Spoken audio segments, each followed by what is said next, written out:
Assalamualaikum warahmatullahi wabarakatuh.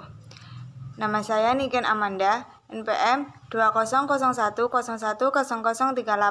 Di sini saya akan mempresentasikan analisis kalimat dalam bahasa Indonesia yang meliputi pengertian fungsi sintaksis, fungsi dan ciri-ciri subjek, fungsi dan ciri-ciri predikat, fungsi dan ciri-ciri objek, dan fungsi dan ciri-ciri pelengkap.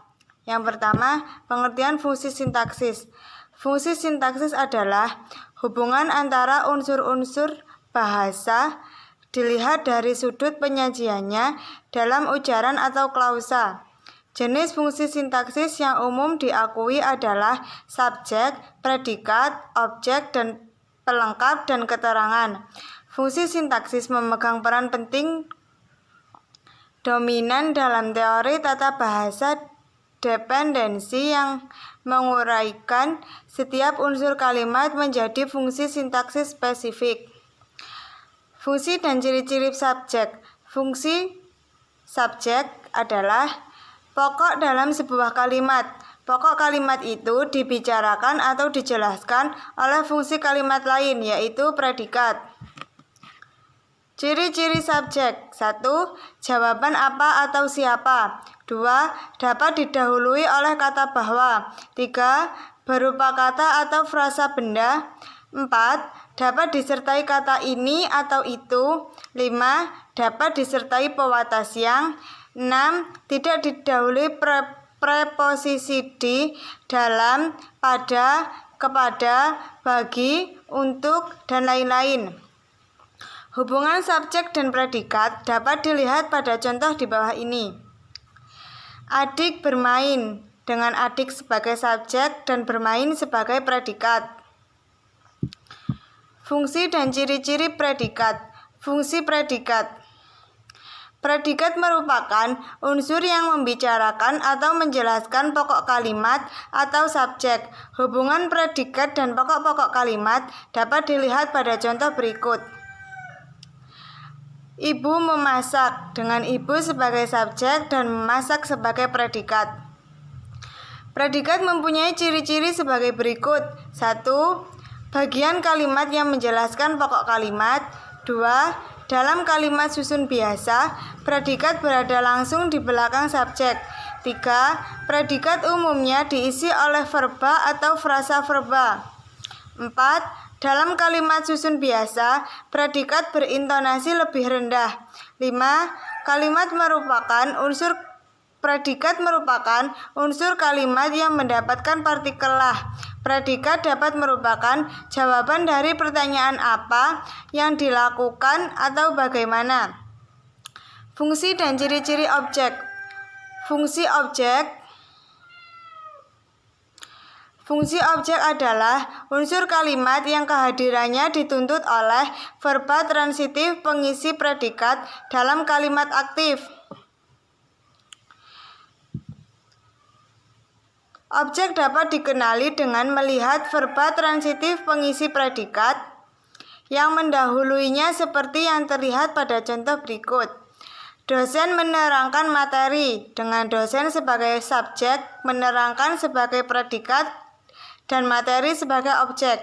Ciri-ciri objek. 1. Berupa nomina atau frasa nomina. 2. Berada langsung di belakang predikat. 3. Dapat diganti enklitiknya ku atau mu. 4. Objek dapat menggantikan kedudukan subjek ketika kalimat aktif transitif dipasifkan. Fungsi dan ciri-ciri pelengkap. Pelengkap adalah unsur kalimat yang berfungsi melengkapi informasi, menghususkan objek, dan melengkapi struktur kalimat.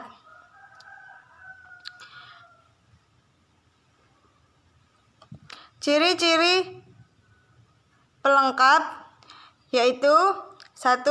Kehadirannya dituntut oleh predikat aktif yang diisi oleh verba yang dilekati oleh prefiks ber dan predikat pasif yang diisi oleh verba yang didekati oleh prefiks di atau ter. 2. Pelengkap merupakan fungsi kalimat yang kehadirannya dituntut oleh verba dwi transitif.